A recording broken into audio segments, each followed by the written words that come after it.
hello सबले टिकटकमा भन्दाखेरि CR7 होराको video हेरेर CR7 होराको अनि यो होरा भने होचेको मतलब CR7 होचेको सिरियसली मलाई थाहा छैन हैन थाहा छैन भने त्यो भिडियो रियाक्ट गरेर यार मैले युट्युबमा पनि सर्च गरेको हैन युट्युबमा पनि सर्च गरेको एउटा त्यसको नाम केही भिडियो भने CR7 लेखेको ओन्ली क्रिस्टियानो आइराखेको को हो त्यो मैले चिनेको छैन यार को हो हैन अनि म हल्का भिडियो रियाक्ट गर्छु है त कस्तो रहेछ मैले चिने छैन म तर थियो क्या मसँग भिडियोहरु हैन के अरे भने त्यो साथीले सजेस्ट गरेको थियो के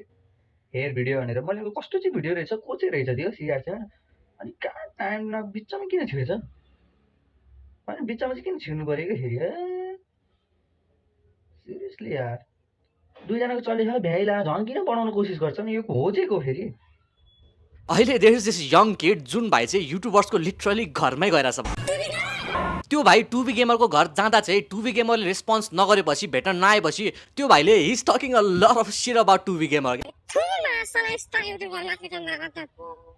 भेट्न सकिन्न मिटिङमा छु यता हेमटेन रे घरदेखि मलाई कसरी निकालेको नि मलाई मात्र थाहा म कहाँदेखि आएको चितवनदेखि आएको त्यसलाई भेट्न निकाले सलिड निकालिसक्यो क्या मलाई तर यो सी यो भाइ मात्र होइन there is this female vlogger she is one of the biggest vloggers उसको घरमा पनि अपेरेन्टली एउटा फ्यान आइपुगेछ अरे मैले चाहिँ के भन्न चाहन्छु भन्दा चाहिँ के अरे यो चाहिँ छ नि यो क्लिपहरू मेरो युट्युबमा पनि छ क्या टिकटकदेखि चाहिँ किन टिप्छौ कि एकदम खतरा खतरा खाके युट्युबमा एकदम क्लिप खतरा खतरा खाके त्यही पनि त्यो मान्छेहरूले कहाँदेखि टिप्छ भन्दा चाहिँ के अरे युट्युबमा गएर के सरी टिकटकमा गएर टिकटकमा नटिपौ के राम्रो छैन भिडियो बुझ्यौ टिकटकमा नराम्रो भिडियो छैन के मतलब क्वालिटी खराब छ यहाँ आएर कुन चाहिँ सब्सक्राइबरहरूले हाम्रो घर देख्नु भएछ बस्ने अङ्कलको घर अनि बिहान आएर पुरा चिच्चाइराख्नु भएको थियो गाइस हामी यहाँ रेगुलर चाहिँ बस्दैनौँ होइन घरै चाहिँ नआइदिनु होला यार प्लिज यार अति हुन्छ क्या प्राइभेसी नै भङ्ग भयो क्या यो यस्तो चाहिँ राम्रो होइन यार हो माया गर्नु चाहिँ थाहा तर घरै अगाडि आएर के हालतमा भइन्छ कसरी बस्या हुन्छ होइन हुन्छौँ कि हुँदैनौँ भन्ने पनि थाहा छैन घरमा अनि त्यसरी आउँदाखेरि चाहिँ अलिकति प्रब्लम हुन्छ नि त अङ्कलहरूलाई चाहिँ प्रब्लम हुन्छ क्या अब हामी अहिले छन त छौँ हुँदाखेरि चाहिँ ल निस्किउँला नहुँदाखेरि पनि बिहानभरि चिचाउनु भयो भने त अनि अङ्कलहरूलाई बिचरा झ्याउ हुँदै हुन्छ नि त यसरी चाहिँ घरै अगाडि चाहिँ आएर चाहिँ प्लिज नचिचाइदिनु होला अनि फेरि यो सिचुएसनको बारेमा CR7 होरलाई पनि थाहा भएछ घर घरमा आउने हैन नि त छुट्टीहरू यार यसो बाटोतिर दाइ के छ दाइ भनेर CR7 यो उसको मैले मिम्स हेरेको यो दाइको मिम्स हेरेको तर त्यति सिटिमिसी त मलाई थाहा भएन को नाम चाहिँ थाहा थिएन मिम्स चाहिँ हेरेको थिएँ ओए मा भन्ने जे सुनेछु मैले त्यस्तै बोल्ने होला अब हेरौँ के कस्तो रहेछ ठिक छ यार मेरो बाइ भनेर हामी फोटो सोटो खिच्छौँ हामी रमाइलो गर्छौँ मान्छे हो यार हामी पनि कहिलेकाहीँ कुनै कुनै मुड खराब भइरहेको हुन्छ फ्यामिली प्रब्लम हुन्छ पर्सनल चिजहरू भइरहेको हुन्छ कुन अब हामी यहाँ गेममा हामी यहाँ यसमा पो हामी पुरा अब भ्युअर्सहरूलाई हँसाउन मनोरञ्जन गर्नको लागि हामी जतिसुकै टेन्सन भए पनि निकालेर हामी फ्रेस भएर खेल्छौँ टुबी गेमर भाइको घर गएछ टुबी गेमर भाइलाई खोइ के भनेछ अनि यो टुबी जस्तोलाई भेट्न को आउँछ साला हिल्ली बोलेर हिट भएको भन्दै बाहिर गएको छ है त्यस्तो मान्छे त नि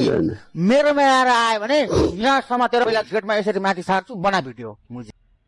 केपीले कुरो बोलिरहेको फेरि यो खुसीको दिन हो झुन्डाइदिन्छु अरे यार दाइ त्यस्तो होइन कि कतै केपी बा तपाईँको हो त्यस्तो चाहिँ नबोल्नु क्या मतलब त्यस्तो चाहिँ झुन्डाइदिन्छु बना भिडियो अब मैले क्लिप कट गर्नुपर्छ म्युट गर्नुपर्छ आउनुपर्छ मैले त्यस्तो गाली युज नगरेर पाइहाल्यो त लाइभ स्ट्रिममा भन्दा ठुलो युट्युबर भन्दैछ त्यत्रो गाली गर्ने मिल्दैन नि होइन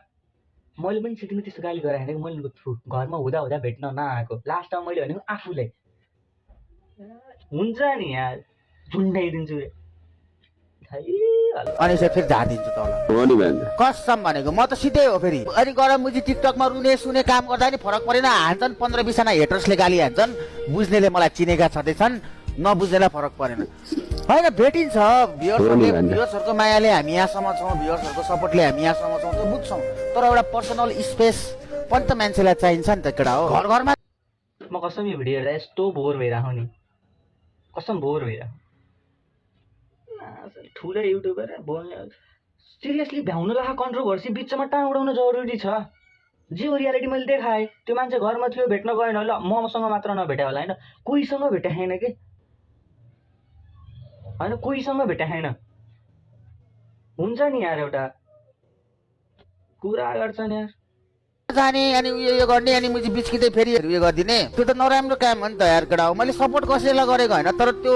धेरै नराम्रो चिज हो क्या केटा हो बुझ्यौ न अब मी पर्सनली भ्युअर्स फ्यान्स भनेपछि them in the world to me क्या कसम भनेको हुन्छ नि किनकि गाह्रो छ क्या हुन्छ नि भ्युअर्स कमाउन फ्यान्स कमाउन हुन्छ नि अनि आम स्योर हुन्छ नि अब अरू केटर्सले पनि दे अप्रिसिएट देयर फ्यान्स होइन तर पनि मान्छेको लाइफमा प्राइभेसी भनेको हामीले सोचेको भन्दा धेरै इम्पोर्टेन्ट हुँदो रहेछ क्या अब एकचोटि होइन त्यो हुन्छ नि हल्का फुल्का पपुलारिटी अब एक्सपिरियन्स गर्यो भने रियलाइज हुन्छ जस्तो लाग्छ सबैलाई हुन्छ नि कि प्राइभेसी कतिको इम्पोर्टेन्ट छ भनेर क्या मान्छेको लाइफमा तर अब अभियसली हाम्रो त्यो यङ भाइ है अब जस्तो भए पनि आई मस्ट से कि हसललाई चाहिँ रेस्पेक्ट गर्नुपर्छ हुन्छ नि अब आई रेस्पेक्ट द हसल हुन्छ चितवनबाट अब काठमाडौँ आएर होइन अब कन्टेन्ट बनाउनको लागि हुन्छ नि मेनली त कन्टेन्ट बनाउनको लागि नै होला होइन त्यो भाइको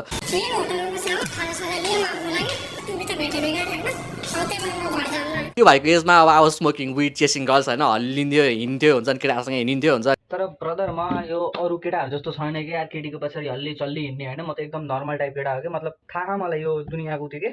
रुल्स पैसा भयो भने तँलाई सबले सोध्छ पैसा भएन भने तँलाई कोहीले सोध्दैन कि दाइ फेस रिभिल कहिले गर्ने अरे यो त के मेरो गुलाब रिभिल गरिरहेको छु रनमा चाहिँ त अनि अनुहार के गुलास देखेँ क्या अनुहार बुझ्यौ नि हिजो अस्तिसम्म मलाई कोहीले नजान्ने मान्छे आज CR7 यो मैले मिम मात्र हेरेँ CR7 त रफ बोल्छ भन्ने सुनेको थिएँ but you are too cool just I see you now अरे हो र कसले भन्यो नि रफ बोल्छ भनेर म त बोल्दिनँ त रफ त के हो रफ भनेको थाहा छैन यसको दाजु भोलि जिएफको अमेरिकाको फ्लाइट छ के गर्ने होला अरे आजै बजाऊ के हो रफ भनेको आजै बजाऊ भनेपछि आजै बेस्ट अफ लक भन न सेफ जोनी भन न अमेरिकाको जे पनि हुन सक्छ अर्को खैरेला लिएर हिँड्ने भने खान्छ थाहा छैन यसको युट्युब मलाई केही थाहा छैन सिरियसली होइन म फेरि त्यही पनि इन्टरटेनमेन्टको लागि हेर्छु क्या त्यो गाली गलोजको लागि हेर्न आउँदा कि गाली गलोज त जहिले नि यहाँ बाटोमा हिँड्छ भने सुनिन्छ जति नि कि जति झगडा हुन्छ सबै सुनिन्छ यहाँ गाली गलोज भन्दा अरू केही मैले मिम्सहरूको हेरेँ छैन बुझ्यौ नि त्यो भाइको एजमा अब I was smoking weed chasing girls होइन हल्लिन्थ्यो हिँड्थ्यो हुन्छ नि केटाहरूसँग हिँड्थ्यो हुन्छ अनि के ब्रदरले सही भन्यो मेरो उमेरको केटाहरू सबैको हल्ली चल्ली केटीहरूको पछि लाग्छ नि यताउता लाग्छ तर म लाग्नु मलाई छैन कि किन चाहिँ मैले जुन चाहिँ युट्युबको यो सक्सेस गरेर युट्युबमा हल्का सक्सेस भयो भने तैँले नसोचे जति फ्यान्स फलोइङ अनि केटीहरू पछि लाग्छ क्या पैसाको त कुरै छैन क्या त्यसमा बुझ्यौ त्यही पनि नेपाली युट्युबरले सबैलाई भने होइन सबैलाई भने होइन तर नेपाली युट्युबर कमाइरह नि तर भन्न त्यस्तो मिल्दैन तर म चाहिँ पर्सनली भनेको यो के झुन्डाइदिन्छु के हो यार होइन के हो भ्युवर्स के अरे गाली गर्छ तिमीहरूको गालीले मलाई के फरक परे सिरियसली फरक परे नाइ तिमीहरू बाटोमा भेटिरहौ दाइ बिग फ्यान भनेर हिँडिरहेछौ के हो त्यस्तै हो ब्रदरहरू भेट्ने हो जाने होइन केही काम छैन अनि अँ त यार आज बल्ल बल्ल भ्याउनु लाग्थ्यो कि कन्ट्रोभर्सी बिचमा टाङ उडाइदिनु भयो के हो यो ओके तपाईँ त्यहाँ नबोल्नु भएको मैले यो भिडियो बनाउँनु थिएन क्या अरे होइन भ्यान थियो मैले मोटेको माथि कुनै एक्सन पनि लिन सकेको छैन किनकि ठुलो हो त्यही भएर ठुलो मान्छे के एन्सर लिने एक्सन सब उसकै सपोर्टमा जान्छन् हाम्रो सपोर्ट को आउँछ त्यो घरमा हुँदा हुँदा भेट्यो अहिलेसम्म ठुलो युट्युबरसँग मात्र भेटेँ सानोसँग कोही भेटेको छैन बुझ्यौ नि सानोसँग कोही भेटेको छैन जो नयाँ हुन्छ लाइक सब्सक्राइब गरिदिनु ओके देन बाई बिचमा कोही नबोलाऊ चुप